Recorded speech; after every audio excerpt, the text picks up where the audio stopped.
నిన్న భీమవరం సభలో ఏదైతే జగన్మోహన్ రెడ్డి చేసిన వ్యాఖ్యలు మీరు వినే ఉంటారు. సో పక్క రాష్ట్రంలో ఉంటూ పక్కవాడి కోసం కష్టపడతా ఉన్నాడు పవన్ కళ్యాణ్, పక్కవాడి కోసమే పార్టీ పెట్టాడని చెప్పి ఆయన చేసిన వ్యాఖ్యలు ఏవైతే ఉన్నాయో దాని మీద మీ అభిప్రాయం ఏంటి?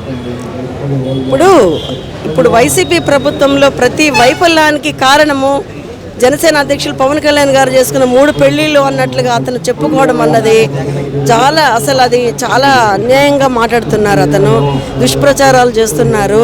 అసలు అందులో ఆ మాటలో అర్థం లేదు, ఆ మాటకు ఒక అర్థం లేదు, విలువ లేదు.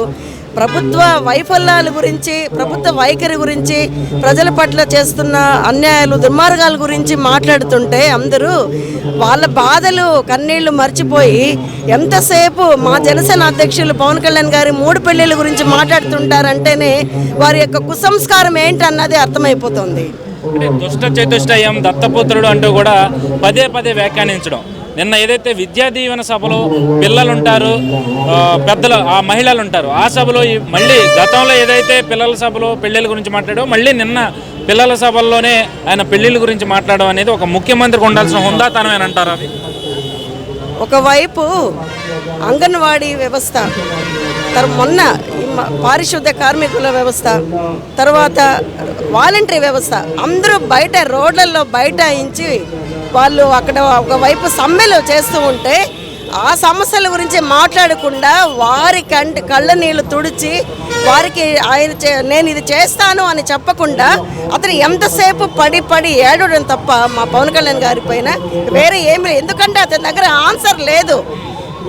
ఏ కష్టానికి ఆయన దగ్గర తిరిగి నేను వాళ్ళ కష్టానికి తగినది నేను చేయూత అందిస్తాను అన్న అతని దగ్గర ఉండి సమాధానం రావడం లేదు. అలాంటి అతని వ్యాఖ్యల గురించి మేము పట్టించుకోవాల్సిన అవసరం లేదు.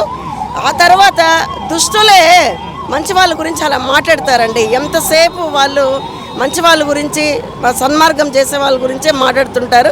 దాని గురించి మేము అసలు లెక్క చేయడం లేదు, మేము పట్టించుకోవడం మానేసాము ఆ మాటల గురించి. టీడీపీ పొత్తుని, అలాగే టీడీపీ జనసేన పొత్తుని విడగొట్టే విధంగా చేసిన కామెంట్స్ ముఖ్యమంత్రి పీఠం మీద కావచ్చు, లేదంటే వ్యక్తిగతంగా కావచ్చు, ఎన్నో విమర్శలు చేస్తూ ఉన్నారు.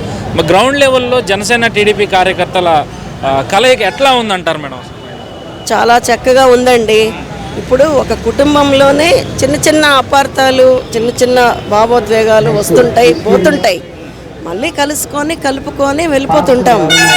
అంతేకాని ఎక్కడ నాకు తెలిసి అలాంటి విభేదాలు కానీ భేదాభిప్రాయాలు కానీ లేవు.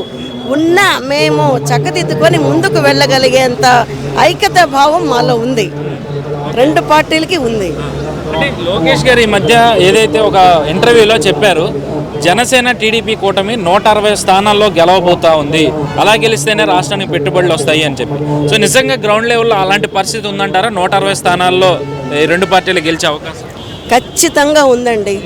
ఈసారి పొత్తులో భాగంగా జనసేన టీడీపీ ఒక కొత్త ప్రభుత్వాన్ని స్థాపించి మొత్తం ఆంధ్రప్రదేశ్ని ఒక స్వర్ణాంధ్రప్రదేశ్గా వస్తుంది తొందరలో.